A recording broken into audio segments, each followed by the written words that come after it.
ప్రచారం పీక్, చేసేది మొత్తం వర్స్ట్. నిజానికి నీడ కూడా లేని దగ్గర చెట్టు మొలుస్తుంది అని చెప్పే రకం తాజాగా అధికారంలో ఉంటే ఏం జరుగుతుంది? మొత్తం మోసమే జరుగుతుంది. ఊహించని స్థాయిలో రాష్ట్రం తెర వెనుక పతనం అవుతూనే ఉంటుంది. అవును, మరి ఇంతకీ ఏం జరిగింది? చంద్రబాబు నాయుడు ఆంధ్రప్రదేశ్లో ముఖ్యమంత్రి హోదాలో కూర్చొని తాను చేస్తున్న మాటలు, తాను ఆచరణ విధానం చూస్తుంటే నిజంగా దారుణం కాదు, ఇది పరాకాష్ట అంటున్నారు. ఓట్లేసినందుకు ఇంతకు మించిన దారుణం మరొకటి మేము చూడాల్సిన అవసరమే లేదిక అంటున్న ప్రజల ముందు నిజంగా బాధ కలుగుతున్న అంశం ఇది. చెప్పడానికి ఏమీ లేనప్పుడు, చూపించడానికి ఏం కనబడడం లేనప్పుడు దారి మళ్లించడం, ఆ దారిలో ప్రజలను పెట్టి గందరగోళం చేయడం చంద్రబాబుకు వెన్నెతో పెట్టిన విద్యే. అవును, ఒకటి కాదు రెండు కాదు, మాటలకేమి తూటాల్లాగా పేల్చి పారేస్తున్నారు కానీ చేసేవి మొత్తం కూడా ఆచరణలో అయ్యేవి మాత్రం పూర్తిగా తనకి విరుద్ధంగా కనబడుతున్న తీరు చూస్తుంటే నిజంగా అవాక్ కాక తప్పదు. ఇటీవల చంద్రబాబు నాయుడు గారు తాజాగా మహిళలను ఉద్దేశించి, పురుషులను ఉద్దేశించి, జనాభాను ఉద్దేశించి సంచలన వ్యాఖ్యలు చేసిన విషయం మీకందరికీ తెలిసిందే, మీరు చూసిందే. 3వ పిల్లాన్ని కనండి, 3 కనండి, 4 కనండి, 3వ వాడికి 30,000, 4వ వాడికి 40,000 ఇస్తాను అంటూ అద్భుత ప్రకటన చేయడం నిజంగా సంచలనమే. నిజంగా చంద్రబాబు నాయుడు లాంటి రాజకీయ నాయకుడు, ఆ రాజకీయ నాయకుడుకున్న అనుభవం ముందు ఇలాంటి మాటలు ఎవడైనా ఎక్స్పెక్ట్ చేస్తాడా? చేస్తాడు. ఎవడు చేస్తాడు?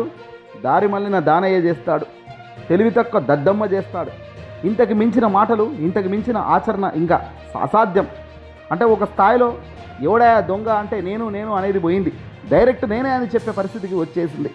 ఎస్, ఆడపిల్లలంటే అంత అమాయకులుగా కనబడుతున్నారా? ఒక ఇంట్లో ఒక కుటుంబం నడవాలంటే, ప్రస్తుతం 2 పిల్లల్ని చదివించుకోవాలంటే సంపన్న కుటుంబంలో సైతం ఛాలెంజెస్గా ఉన్న పరిస్థితులు చంద్రబాబుకు తెలియనివి కావు. చంద్రబాబుకు కేవలం తన వ్యక్తిగత స్వార్థాలు, తన స్వార్థ రాజకీయాలకు పరాకాష్ఠగా తాను తీసుకునే నిర్ణయాలు ఇంతకు మించి మరో కొత్త అడుగు వెయ్యలేవు కూడా. తాజాగా చంద్రబాబు చేసిన ఈ కామెంట్స్ ఎందుకు చేశాడో చూస్తే నిజంగా ఆశ్చర్యం కలుగుతోంది. మొదట అసలు ఎందుకు చేసి ఉంటారు అనే అన్వేషణ చేద్దాం, ఆ తర్వాత ముందుకు వెళ్దాం. దక్షిణాది రాష్ట్రాల్లో ముసలి వాళ్ళు ఎక్కువైపోతున్నారట. పనిచేసే యువత లేదంటే కొత్తగా వచ్చే పిల్లల వయసున్న పిల్లల సంఖ్య బలహీనంగా చాలా వేగంగా తగ్గుతూ వస్తుందట. దీనివల్ల రాబోయే కొద్ది సంవత్సరాల్లో ఏకంగా పనిచేసే వాళ్ళు రాష్ట్రంలో తక్కువైపోతారట. దీనివల్ల రాష్ట్ర ఆదాయం పూర్తిగా కుప్పకూలిపోతుంది, రాష్ట్రం పట్టు కోల్పోతుంది. ఇలా కాకుండా ఉండాలి అంటే ఒక్కొక్కరు పిల్లలను ఎక్కువ సంఖ్యలో కనడం వల్ల ఏకంగా వాళ్ళు పెద్దగై వాళ్ళు రాష్ట్రానికి ఖజానాకు ఇబ్బంది రాకుండా చూసుకుంటారు. ట్యాక్సుల రూపంలో డబ్బులు రావడం కానీ, వాళ్ళ ఖర్చుల రూపంలో డబ్బులు పెరగడం ద్వారా జరిగితే అప్పుడు రాష్ట్ర ఖజానాకు ఎలాంటి గండి పడదు. ఇది తెర వెనకాల ఉన్న నిజం, ఇది తెర వెనకాల ఉన్న సత్యం. ఇటీవల కేంద్రం ఓ నిర్ణయం తీసుకుంటూ రాష్ట్ర విభజనను, రాష్ట్రానికి సంబంధించి నియోజకవర్గాల విభజన చేస్తాము అన్నప్పుడు నార్త్ సైడు చాలా పాపులేషన్ ఉంటుంది, కానీ సౌత్ సైడ్ పాపులేషన్ తక్కువ అవుతుంది. పాపులేషన్ ఆధారంగా కనుక నియోజకవర్గాల ప్రక్షాళన చేస్తే అప్పుడు కేంద్రం పాలించే హక్కు, కేంద్రంలో డిసైడింగ్ ఫ్యాక్టర్, మేజర్ రీజన్ ఈ దక్షిణాది రాష్ట్రాలకు గణనీయంగా పడిపోయే అవకాశం ఉంది. కాబట్టి ఇదిగో చంద్రబాబు ఆ రోజు కూడా అన్నాడు, మనం ముందుగా ఈ జనాభాను పెంచాలి అని. ఇక్కడ నుంచి వచ్చిన ఈ ఉత్పత్తి ఆలోచనే ఈ ఏకంగా 3 కనండి 30,000, 4 కనండి 40,000. సరే, ప్రాథమికంగా అవన్నీ వాస్తవమా కాదా అనేది కాసేపు ఉంచుదాం పక్కన. కానీ ఇక్కడ నువ్వు చెప్పిన డైలాగ్ ఏమిటి? 3వ వాడిని కనండి 30,000 ఇస్తాం. 2 కన్నా తర్వాత ఒక సగటు కుటుంబం 3వ వాడిని 4వ వాడిని కంటారు చంద్రబాబు నాయుడు గారు చెప్పారు అని నిజంగా అదే పనిలో ప్రారంభిస్తే అది ఎంత దారుణమైన నష్టానికి వాళ్ళ జీవితం పోతుంది.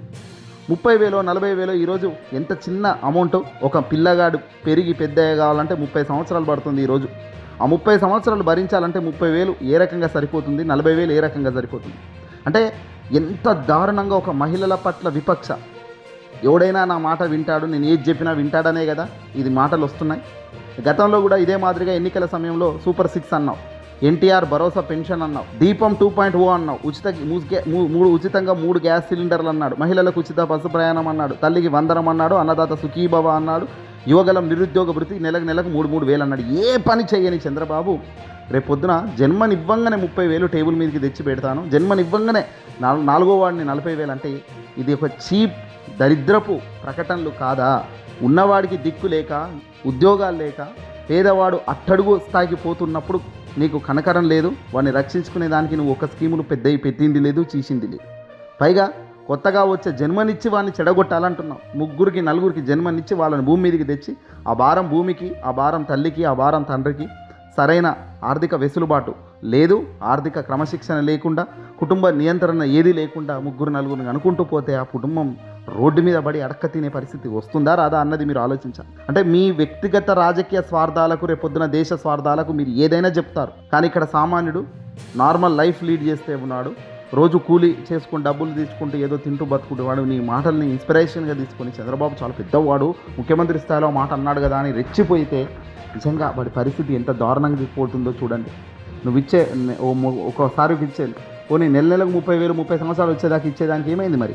నెల 30,000 30 సంవత్సరాలు వచ్చేదాకా ఇస్తాననే ప్రకటన చేస్తే అయిపోవు కదా. లేకపోతే ప్రతి నెల 30,000 ఇస్తాము, 30 ఏళ్ళు వచ్చేదాకా 30,000 నెలకు 30,000 ఇస్తామని ఉన్న కాడ దిక్కు లేక డబ్బులు లేక గిలగిల కొట్టుకుంటున్న రాష్ట్రాలు ఒకవైపు అయితే అడ్డమైన ప్రకటనలు చేసుకుంటూ ప్రజలను పూర్తిగా తప్పుదోవ పట్టిస్తూ ఇష్టం ఉన్న ప్రకటనలు. అంటే ఒక ముఖ్యమంత్రి స్థాయిలో ఉన్న వ్యక్తి బయటకు వచ్చి 3వ వాడిని కంటే 30, 4వ వాడిని కంటే కనడం కూడా వ్యాపారం, అది ఒక ఎమోషన్. ఒక కుటుంబానికి ఎంత అవసరమో అంతే కంటారు. అంతెందుకు లక్షల కోట్లు ఉన్నాయని చెప్పుకుంటున్న మీ ఇంటి కుటుంబంలో చంద్రబాబు నాయుడు గారికి ఉన్న సంతానం ఒక్కటే, నారా లోకేష్ గారికి ఉన్న సంతానం ఒక్కటే. ముందుగా మరి మీ కుమారుడి నుంచి ఎందుకు ప్రారంభించకూడదు? మీకంటే వయసు పైబడింది కాబట్టి సరే, సానుకూలంగా అన్నీ ఉండేవి కాబట్టి పక్కన పెడదు. మరి నారా లోకేష్ గారితో ప్రారంభించవచ్చు కదా. ఇది మీరు చెప్పిన పథకం, మీరు చెప్పిన ఆలోచన. మొదట నారా లోకేష్ నుంచి ఒక 3 అన్న తర్వాత చూసారా మేము కూడా 3 అన్నా మీరు కూడా కనండి అని చెప్తే బాగుంటుందేమో బహుశా. అంటే మీ దగ్గరికి వచ్చేసరికి ఏమో లక్షల కోట్లు ఉన్నప్పటికీ, ఆర్థికంగా అత్యంత బలంగా అత్యంత పటిష్టంగా మీ ఆర్థిక వ్యవస్థలు ఉన్నప్పటికీ, ఒక రోజు గడిస్తే కొన్ని 100 కోట్లు టర్నోవర్ అయ్యే పరిస్థితి మీకు ఉన్నప్పటికీ మీకు మాత్రం ఉండాల్సింది ఒక్కడే. ఇతరులు మాత్రం 3 గణాలంటే నిజంగా ఇది ఇంత దారుణమైన మోసపూరితమైన బుద్ధితో మాట్లాడుతున్న మాటలు ఇవి. ఎక్కడో ఇల్లు కాలుతుందంటే మనం గిరోసిన్ పోసుకున్నట్టు కాదా ఇది? జనాభా దక్కుతుందేమో, జనాభా తగ్గుతుందా తగ్గదా అనేది దేవుడు ఎరుగుతాను. ఈ పొద్దు వెళ్ళడం లేదు ఈ రోజు వెళ్ళడం ఎలా అని పొద్దున్న లేస్తే కడుపు పట్టుకొని తిరిగే జనాలను ఇలాంటి డైవర్షన్ పాలిటిక్స్ రూపంలో ఇలా డైవర్షన్ చేస్తూ మంచి ప్రజల్లో కూడా ఎప్పుడే కానీ మంచి కన్నా ఇలాంటివి చాలా వేగంగా పరిణితి చెందుతాయి. వెళ్ళండి, కష్టపడండి, ఉద్యోగం చేసుకోండి అన్న మంచి పదాల కంటే పిల్లలను కనండి, నలుగురు కనండి, ఇలాంటివి చాలా ఇన్స్పైర్ చేస్తాయి. ఇలాంటివన్నీ రెచ్చిపోయే ఫ్యామిలీస్ చాలా ఉన్నాయి వీటిని చూసి. అదే ముఖ్యమంత్రి స్థాయిలో ఉన్న వ్యక్తి అన్నాడు కదా అని. సో భవిష్యత్తులో ప్రమాదాలు ఉంటాయి ఇలాంటి వ్యాఖ్యల వల్ల. ముఖ్యమంత్రి హోదాలో కూర్చొని ఇలాంటి పిచ్చి వ్యాఖ్యలు నిజంగా మాట్లాడితే నిజంగా పిచ్చి వ్యాఖ్యలే అవుతాయి తప్ప మంచి వ్యాఖ్యలు కావు.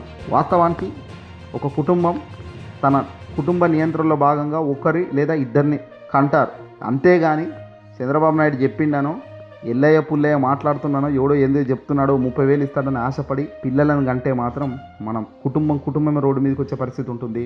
వాళ్ళకు కనీస వసతులు ఇవ్వలేనప్పుడు ఆ బాధతో మళ్ళీ మనం మొదటికే మోసం వచ్చే పరిస్థితి ఉంటుంది. ఏకంగా చంద్రబాబు నాయుడు గారు చేసిన ఈ వ్యాఖ్యలను ప్రతి ఒక్కరు విమర్శిస్తున్నారు. డైపర్లకు కూడా పనికిరావా డబ్బులు నువ్వు ఇచ్చేవి అని చెప్తున్నారు. ఈ రోజులున్న ఆర్థిక వ్యవస్థలో ఖర్చులు ఎంత విపరీతమైన ఖర్చులు ఉన్నాయి. సామాన్యుడే కాదు, మిడిల్ క్లాస్లో ఉన్నవాడు కూడా 3 కాదు అసలు 2తోనే సరిపెట్టుకుంటున్నాడు. ఒకప్పుడు 3, 4, 10 మంది కానీ రోజులు ఒకప్పుడు చరిత్రలో ఉండేవి 10 ఏళ్ల క్రితం, 15 ఏళ్ళ క్రితం. కానీ ఈ పొద్దు అలా లేదు.